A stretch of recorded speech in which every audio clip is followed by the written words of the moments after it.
Pero pues bueno, ahorita que estamos en un semáforo verde, considero muy importante.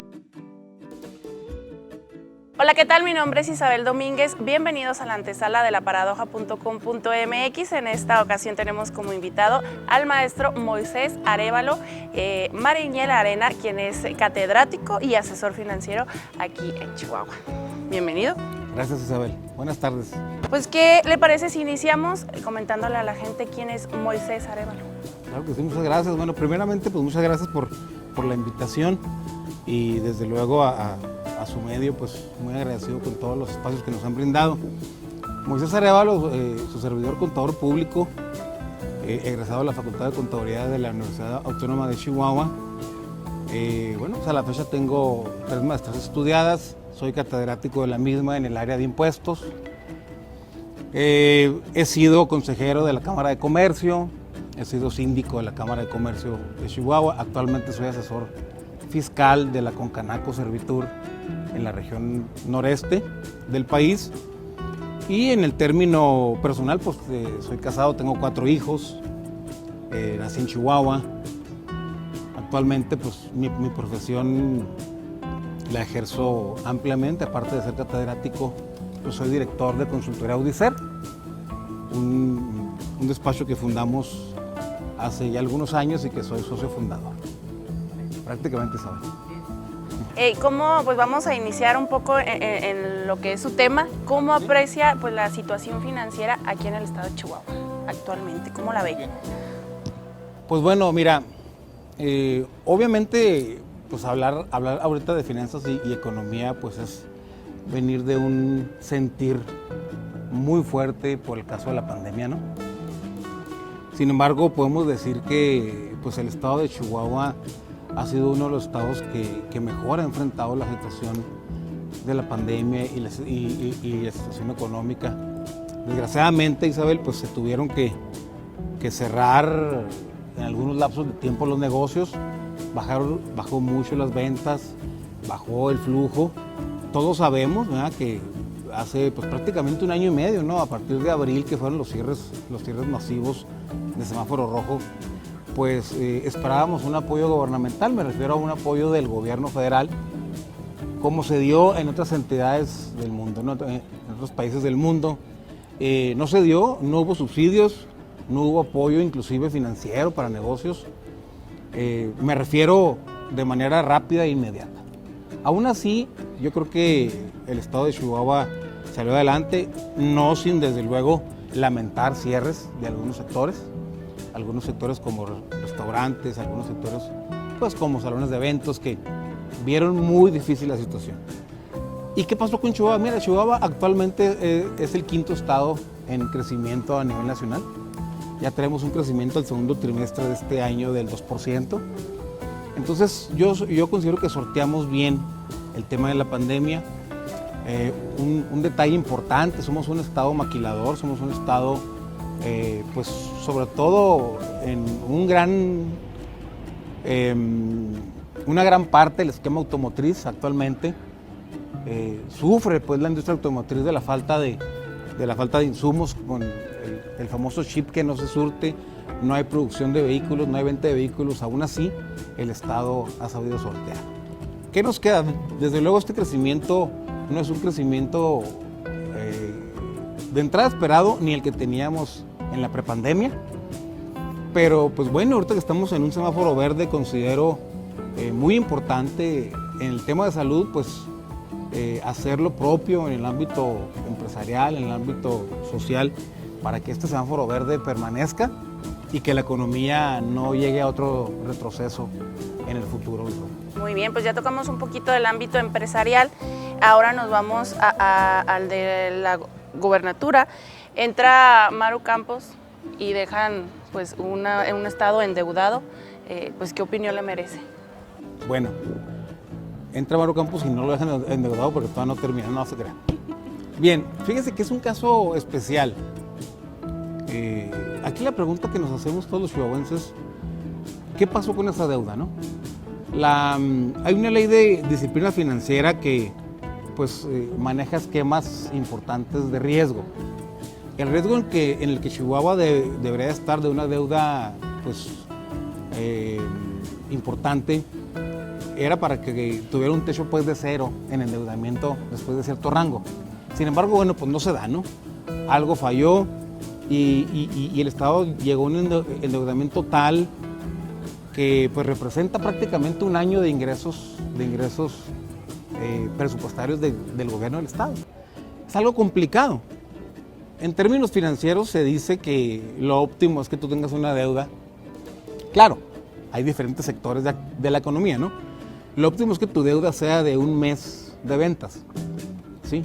Para que puedas cubrir los intereses y que puedas cubrir el plazo que tú utilices una deuda. Pues imagínese, la deuda del estado de Chihuahua es de un poco más de un ingreso anual del estado. ¿Qué es lo que tiene que hacer, o más bien qué es lo que estamos ya escuchando que va a hacer el gobierno? Me parece muy acertado. Número uno, el refinanciamiento de la deuda, la reestructura, buscar tasas más bajas, desde luego.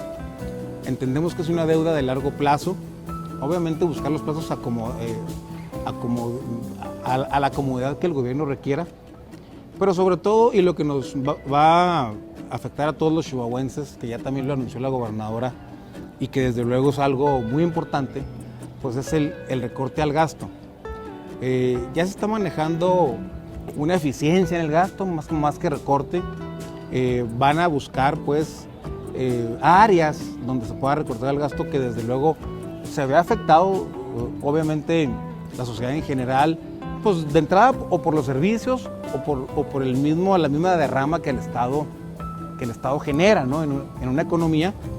Sin embargo, considero muy importante y muy responsable el hecho de que ya desde ahorita la gobernadora y su equipo estén pensando en una reestructura y en un recorte o en una eficiencia al gasto, en referencia pues a buscar que sus compromisos de corto plazo los puedan cubrir. ¿Y serán suficientes? Porque son algunos créditos que son, como lo comenta, pagos como inmediatos.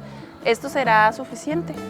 Bueno, de alguna manera, si vemos gran parte de esa deuda, entiendo que es a muchos años.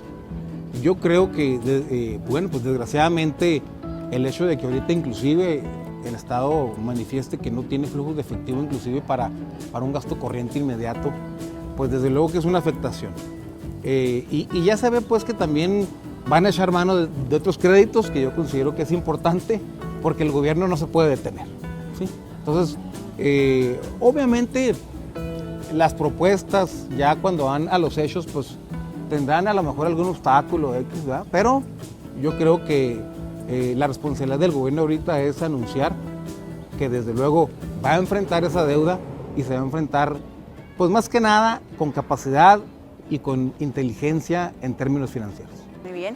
También estuvo proponiendo hace unos días o semanas atrás que se diera este aumento del 1.5% en el impuesto sobre nómina. Pues, ¿qué implicaría este incremento? Bueno, híjole, pues es muy interesante esa propuesta que, bueno, realmente no ha sido nada oficial, realmente no se ha manifestado en una, pues digamos, una propuesta todavía, puede venir, ¿no? Precisamente comentábamos ahorita, Isabel, acerca del flujo de efectivo que requiere el Estado. Recientemente solicitó 800 millones de pesos para gasto corriente y precisamente eso es lo que se estima que se obtenga con el incremento del 1.5% en la tasa, alrededor de 700 millones de pesos. Primeramente comentar que todo incremento de impuestos a nadie le gusta, eso ya lo sabemos. Ahorita lo que sabemos en términos de la idea, pues es de que fue la IP, ¿no? la iniciativa privada, la que le propuso eso a la gobernadora. Eso es un mensaje muy importante. Me refiero que el trabajar juntos Estado e iniciativa privada, pues ya de entrada es un ganar-ganar. La propuesta indica pues que los empresarios están dispuestos a apoyar en ese incremento, en ese flujo al gobierno, que desde luego en algo le va a ayudar para agilizar sus compromisos de corto plazo y que al final del día el propio impuesto sobre nómina que tiene pues digamos, beneficios o tiene sus incentivos para los pequeños empresarios, aquellos que tienen hasta 50 trabajadores tienen descuentos, entonces a ellos realmente la propuesta no les pegaría tanto. Entonces eso es importante, ¿no? ¿Quién cargaría con esa, podemos decirlo así, con la carga principal de ese incremento? Bueno, pues las empresas medianas o grandes. Pero aparte hay algo muy interesante. El impuesto sobre nómina representa para el Estado 4,000 millones de pesos al año. Entonces estamos hablando de que casi sería pues alrededor de un 20% lo que estaríamos incrementando con esa tasa que sería gradual, 1.5 en el 2022 y luego iría bajando 5% cada año, ¿no? Hasta llegar a 3 años, digámoslo así, el incremento. Lo veo muy bien si es que la iniciativa privada está de acuerdo, y me refiero a todas las cámaras empresariales y no simplemente las cúpulas de las cámaras empresariales, que se consulten sectores y que se consulte realmente a los que van a aportar ese incremento, porque yo creo que es un buen mensaje el que están dando los empresarios. Sin embargo, considero muy importante que no se distorsione pues esa factibilidad que le está dando el empresariado al gobierno. Es un gran inicio, ojalá que se dé en términos de acuerdos completamente tomados de ambas partes. ¿Por qué? Porque sería un respiro importante y una oxigenación para el gobierno del Estado. Muy bien, ¿qué otras opciones podrían darse o ve que se puedan aplicar dentro de esta administración ante este pues panorama, ¿no?, que se tiene actualmente? Mira, realmente se comenta mucho que los gobiernos estatales deben de ser creativos. Si uno se pone a ver el cúmulo pues de opciones que tiene de ingresos al gobierno, pues no son pocos, ¿verdad? Sin embargo, desde luego que a quién le pegaría un ingreso propio, pues le pegaría al gobernado, al ciudadano, ¿sí? El impuesto sobre actos jurídicos, el impuesto cedular, etcétera, a final de cuentas lo paga el ciudadano. Son impuestos que inclusive cada año en la ley de ingresos del Estado vienen subsidios, ¿sí? Entonces, si le pueden buscar por ahí también disminuir un poquito el subsidio para X o para Y, yo creo que también sería interesante. Obviamente, ya platicamos ahorita sobre la eficiencia del gobierno, el buscar pegarle al gasto donde se pueda, donde el gobierno no resienta, donde el gobernado no resienta esa falta de servicio, ¿no? Porque también eso es importante. Pero yo creo que se abre un muy buen panorama para una nueva administración, porque yo pienso que sí hay de dónde echar mano, aparte de que ya anunciaron de alguna manera que van a seguir con créditos de corto plazo a 12 meses. Entonces yo creo que cuando lleguen las participaciones federales, porque esa es otra, ¿no? Todos los gobiernos de manera natural se endeudan. No debe de ser una circunstancia, pues digamos, que nos asuste. Primeramente, el presupuesto o las participaciones federales en veces llegan tarde. Digo, por lo general tienen que llegar, pero cuando no llegan, pues el gobierno se queda sin flujo. Entonces, para eso está el financiamiento, que es legal y que es completamente válido. Entonces, yo creo que esos esquemas de ser un poquito más creativos respecto de lo que puede ingresar el gobierno propio y de alguna manera, pues desde luego, ¿no? Ya lo sabemos, tener una buena relación con la federación para que las participaciones federales lleguen en su momento y así estén etiquetadas o no, se utilice al momento justo el recurso. Y bueno, ¿y será que a mitad del sexenio, sí, se normalice pues la situación como lo comentaba también la misma gobernadora? Bueno, yo creo, puede ser. Fíjense que estas medidas pues las considero muy importantes por la disciplina que le pueden de alguna manera imprimir a las finanzas del Estado. Un gasto eficiente, un gasto justo, sin déficit presupuestario, pues yo creo que va a llevar a que el gobierno empiece a sanear sus finanzas y que sus compromisos de corto plazo los empiece a cubrir. Sabemos que parte de esa deuda que tiene el gobierno actual pues, es en parte por adeudo con proveedores locales, digo, el monto que fuera. Entonces yo creo que esa parte es la que el gobierno va a empezar a sanear.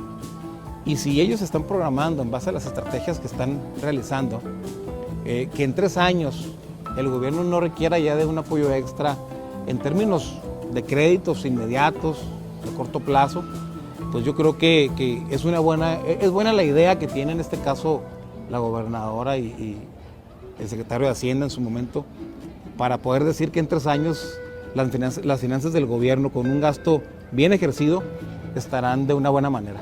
Perfecto. Cambiando ya un poquito de tema, pues ¿qué opinión tiene respecto a los empresarios y economistas pues, de aquí del estado de Chihuahua?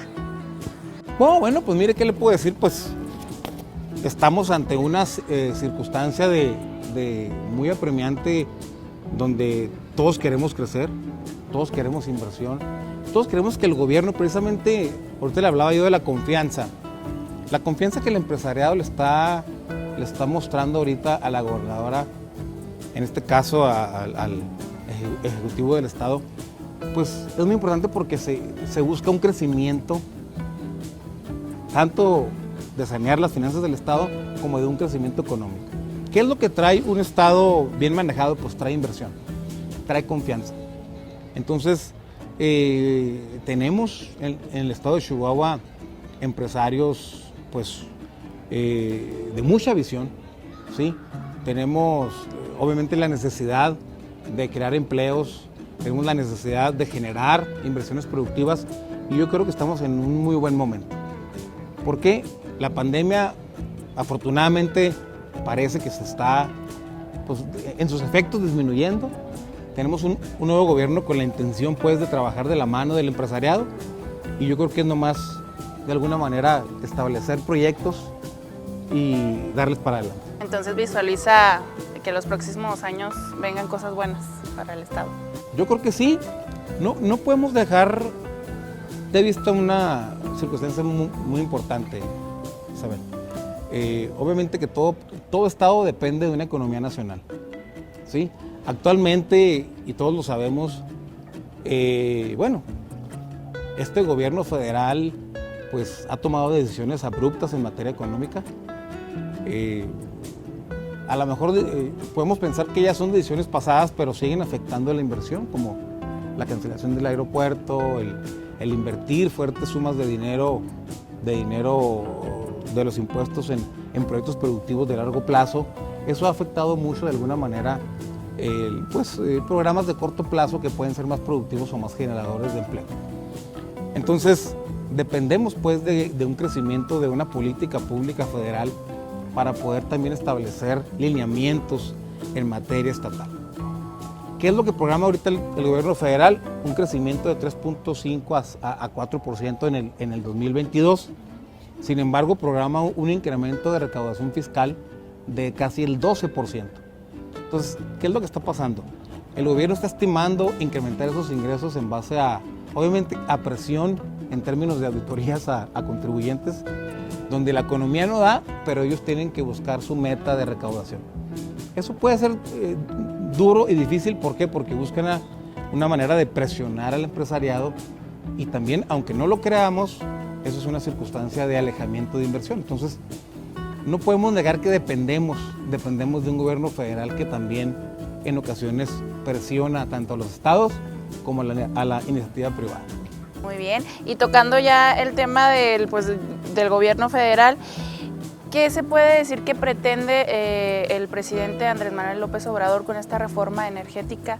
¿Cómo visualiza usted este tema? Un tema pues muy de momento, ¿no?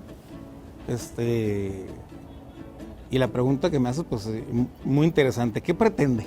Bueno, el Estado quiere su parte. Hace unos años, y es un tema también muy comentado, ¿no? Que se dieron las famosas reformas estructurales. Las reformas estructurales, si recordamos la energética, inclusive la hacendaria, también la laboral, etcétera, vienen propuestas desde por allá del año 2000, desde que llegó el presidente Vicente Fox. Se dieron de alguna manera materializadas en el sexenio de Enrique Peña Nieto, y ahora este gobierno, en términos muy generales, quiere echar atrás muchas cosas que se lograron, sobre todo en el área que me pregunto. En materia energética, las energías limpias, pues es lo que se está utilizando a nivel mundial. ¿Qué es lo que quiere el gobierno? Bueno, pues dice que la Comisión Federal de Electricidad tiene que ser la única generadora de energía en el estado. Eso en el país, desde luego. Eso es muy peligroso porque ya iría pues en contra de entrada de algunos contratos establecidos y también en contra de un tratado de libre comercio que ya está renegociado y que también fue pues de alguna manera polémico el lograr su firma por segunda ocasión. Sin embargo, ¿qué es lo que no agrada de esta reforma? Pues que realmente volvemos al pasado en la generación de energía. ¿Y esto qué quiere decir? Que los costos de generación de energía van a ser más caros. Entonces, ¿quién va a pagar eso? El ciudadano. Desde luego, la iniciativa privada pues, tiene su parte, me refiero, ¿por qué? Porque ya tiene contratos.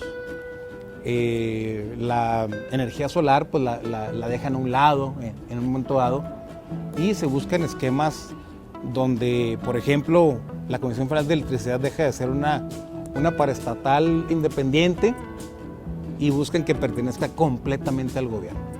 Entonces, no es muy buena la propuesta. Yo considero que inclusive la presión que le ha puesto el dirigente de la CFE actualmente al bajar los años de pensión de sus empleados, al bajar los años de servicio para que se pensionen, es una presión, es un pasivo laboral muy inmediato que al final del día eso es lo que buscan. Buscan ellos hacer de alguna manera un ingreso tal que perjudique en términos generales de entrada el ambiente y en segundo lugar que traten pues a una empresa que ya debe ser más independiente, completamente estatizada. Entonces, casos muy interesantes como el que ha manifestado el dirigente nacional del PRI, el mismo dirigente nacional del PAN, donde hay que analizar la propuesta. Desde luego, no dudamos que la propuesta traiga cosas buenas, que se pudieran erradicar algunas circunstancias que se aprobaron de alguna manera equivocada, pero en sí, en lo general, ese ha sido el sentir de esta reforma. El querer estatizar nuevamente cuando ya no se utiliza ese esquema de gobierno, pero bueno, no podemos dejar de decir también que ese es el esquema de gobierno que quiere desarrollar el nuevo Ejecutivo Federal, ¿no? Pues algo más que quiera agregar para nuestros lectores. No, pues agradecerles, Isabel, y obviamente comentarles que es un gran agrado para mí estar en esta entrevista. Espero que de algo sirva mis comentarios y yo reiteraría 3 cosas fundamentales. Me da mucho gusto el binomio gobierno-iniciativa privada que inicia, ojalá que se dé bien. Buscar pues abrocharnos poquito el cinturón para el 2022, todos los mexicanos, porque la cosa no viene muy bien, me refiero. No vamos en un retroceso como el 2020 que disminuimos un menos 9%. Sin embargo, debemos de ser cautelosos y a seguirnos cuidando en materia de salud, porque un retroceso ya de cierres con un semáforo naranja, un semáforo rojo, sí realmente yo pienso que la economía ya no la aguantaría. Perfecto, pues bien, hemos llegado al final de esta entrevista. Recuerden que nos pueden seguir en las redes sociales de laparadoja.com.mx. Hasta la próxima. Gracias.